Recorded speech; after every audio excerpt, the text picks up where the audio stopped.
নমস্কার, আমি মৌসুমী বাসু কথা বলছি দমদম উত্তর 24 পরগনা থেকে। এই যে 20 জুন বলা হচ্ছে পশ্চিমবঙ্গ দিবস, কেন 20 জুন পশ্চিমবঙ্গ দিবস হবে? এটা হচ্ছে প্রথম প্রশ্ন। বাঙালি ঠিক করবে পশ্চিমবঙ্গ দিবস কবে হবে। কোনো রাজনৈতিক দলের থেকে আমরা শিখব না যে বাঙালির দিবস কোনটা। 1947 সালের 20 জুন সেটা কিন্তু আমাদের কাছে একটা সুখের নয়, দুঃখের দিন ছিল। এটা বাঙালি ভুলে যাচ্ছে।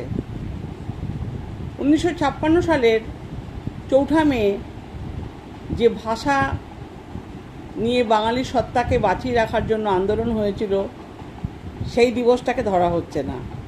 1961 সালে যখন 19 মে ভাষা আন্দোলন হয়েছিল, বাংলা ভাষা নিয়ে আন্দোলন হয়েছিল বরাক উপত্যকায়, সেটাকে ভাষা দিবস বলে আমরা পালন করি, কিন্তু বাঙালি দিবস হিসেবে পালন করি না। তো এইরকম অনেক দিবস আছে, যেমন রবীন্দ্র নজরুল, আমাদের যারা শিল্পীরা আছেন এবং আরও অনেক শিল্পীরা আছেন, রবীন্দ্র নজরুল জয়ন্তী আমরা উদযাপন করি। সেগুলোও হতে পারতো, সেই দিনগুলোও হতে পারতো 25শে বৈশাখ, 23শে বৈশাখ বা যাই হতে পারতো। সেটা না হয়ে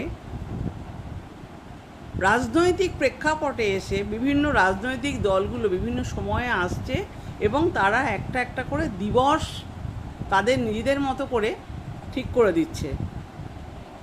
একজন বাঙালি হিসেবে আমি একটাই বার্তা দেব, সেটা হচ্ছে প্রথমত আমরা বাঙালি, দ্বিতীয়ত আমরা বাঙালি, তৃতীয়ত আমরা বাঙালি এবং আমরা বাঙালিই থাকবো। বাঙালিকে হাইকোর্ট দেখিয়ে লাভ নেই। বাঙালি বাঙালিই থাকবে এবং বাঙালির সত্তাকে বাঁচিয়ে রাখতে বাঙালি খুব ভালোভাবে জানে।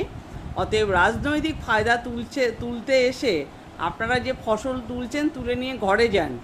বাঙালির কবে প্রতিষ্ঠাতা দিবস সেটা নিয়ে আপনাদেরকে বলার কোনো অধিকার আপনারা নেই, কারণ প্রথমত যারা এরকম প্রতিষ্ঠা দিবস হিসেবে এক একটা দিনকে নির্ধারণ করছে তাদেরকে আমি বাঙালি বলেই মনে করি না।